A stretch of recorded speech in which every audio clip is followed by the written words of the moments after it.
In my video today, I'm going to be talking about biological factors within a talent pathway. So how do biological factors impact an athlete's development in a talent pathway? Firstly, I'm going to look at why Kenyans are so good at running. So what factors are the reason Kenya typically produce the best runners? Firstly, Kenya is 2,800 metres above sea level, and due to the climate and altitude, their lung capacity is superior to anywhere else due to its high altitude. Also, Kenya have superior runners due to their anatomical makeup, which means they have long legs and short torsos. So because of their ancestors, this is an important biological factor which gives Kenyans an advantage over other countries. They also have no processed foods in Kenya, such as McDonald's or KFC, which means that they eat more protein, such as meat, which is beneficial to them and their running ability.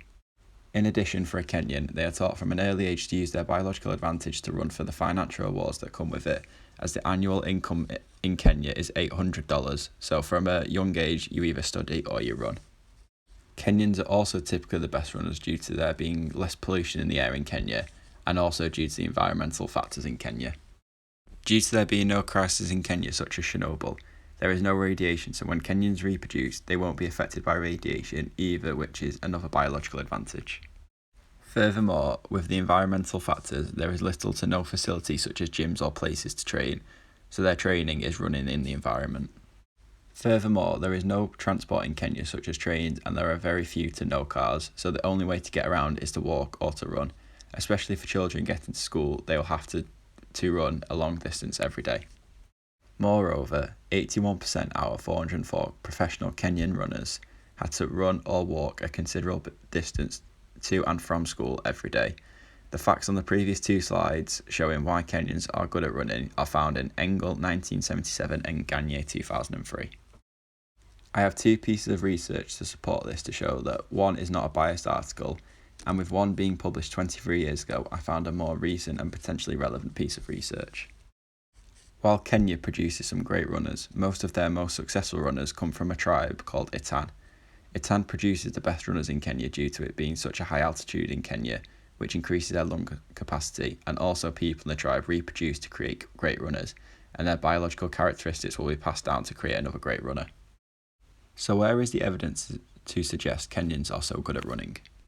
Firstly, only 17 Americans have run the marathon under 2 hours and 10 minutes, whereas 32 Kenyans have. This is despite the population of Kenya being 49.7 million and the population of America being 327.2 million, which is 6.5 times the amount of Kenyans.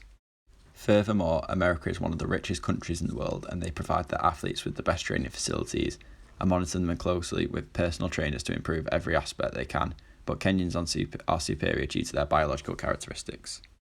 In addition, in 2011, 258 Kenyans ran a sub 2 hour 15-minute marathon, whereas only one British athlete ran that in that time. That is despite Britain having twice the population of Kenya and having a greater economy than Kenya. Furthermore, since 1968 in the Olympic steeplechase, only one non-collegiate athlete has won gold, and even he was still Kenyan. And finally, at the Olympic Games in Beijing 2008, Kenya won gold, silver and bronze in both men's and women's 800 metres, and in addition, all of these athletes were from the tribe of Itan. All this evidence suggests that biological factors are vital in a talent pathway, as this evidence clearly shows Kenyans, and in particular the tribe of Itan, produce the best runners due to their biological factors.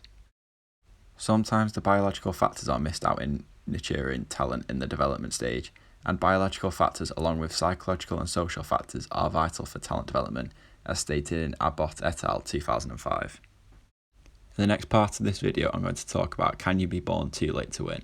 Firstly, what do I mean by being born too late to win? What I mean is in youth sport, athletes play in age groups such as under 15s.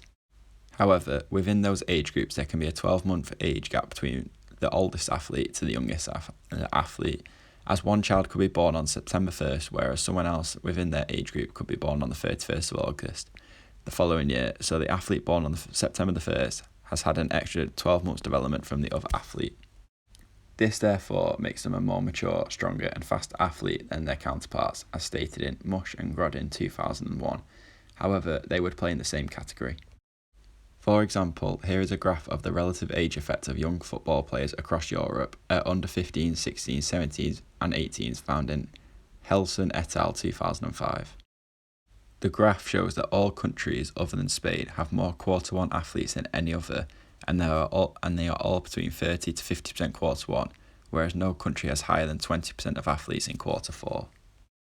This is due to when these young footballers are being selected, they are being selected on their current ability and not potential, and this is when they have a clear physical advantage over the rest of their age group, but they may not be technically or tactically as good as other athletes.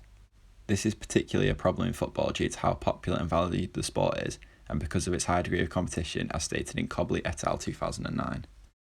Scouts will therefore see a big athlete dominating due to their physicality and presume they are talented, and will become a top athlete. However, a quarter four athlete may be technically better, and when they have fully developed physically, will be a far better athlete than the quarter one athlete.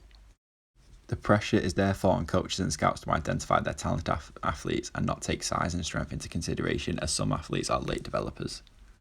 There will always be a bias to picking a bigger, stronger and faster athlete. However, more recent research is showing that the least mature player in junior representative squads are more likely to transition into senior national squads, according to McCarthy 2016. Moreover, as this research was published 4 years ago, I believe it is a reliable source of research. This will then create the Matthew effect, according to Merton 1968, on these athletes, which is, for to all of those who have, more be given, and they will have an abundance, but from those who have nothing, even what they have will be taken away. This suggests that athletes with an advantage due to their biological factors will be given more, and those with a biological disadvantage will not get as many opportunities despite if they are talented. This will affect these athletes psychologically too, and they could be demotivated by this and not reach their potential with their talent, or they could be driven to prove people wrong, but I have spoken about psychological factors in the talent pathway in a previous video. So to summarise, can you be born too late to win? The answer is currently yes. This is due to athletes with a high potential being overlooked due to the initial biological disadvantages. This then handicaps some young athletes simply because of their birth date. This then causes talent to be mismeasured during youth. So how can we group young athletes to create an equal, fair and safe competition in sport without creating a relative age effect? One solution, which is currently being experimented by AFC Bournemouth, is biobanding. Biobanding is where young athletes are grouped together based on their physical size, not their chronological age. So what AFC Bournemouth did was get players from under 13s, 14s and 15s and group them together based on their size to take away the advantage or disadvantage a young athlete may have in their age group, so they will instead be judged on their technical ability. This then will mean a bigger under 13 won't be able to dominate matches due to their physicality, so they will have to do some problem solving and find a new way to dominate technically instead. However, an under 15 won't have problems with the physicality he would do in his age category and will be judged on his technical ability, as it's a level playing field. Both of these create a level of problem solving which is beneficial for a young athlete to develop and find new coping strategies. However, despite the physical aspect being taken out of the equation, there will therefore be a technical disadvantage. This is because the under 13 will now have had 2 years less technical development than an under 15, so they will be inferior to them. Furthermore, there are benefits to the current relative age effect, such as the underdog effect, being good for an athlete overcoming obstacles, as stated in McCarthy and Collins 2014. To conclude, I don't think biobanding is necessarily the answer to the age and size problem, but we have to find a new way to change how we identify talent. Despite how we have picked out talent to this day, Lionel Messi is arguably the best footballer in the world, despite being one of the smallest and weakest in physicality. Furthermore, there have been stories of late developers in this country in football, with the most famous being Harry Kane and Jamie Vardy, where they have developed later than others in their age. Despite in youth ages we have a relative age effect problem, the effect is smaller among adults and is almost non-existent according to Ford and Williams 2011.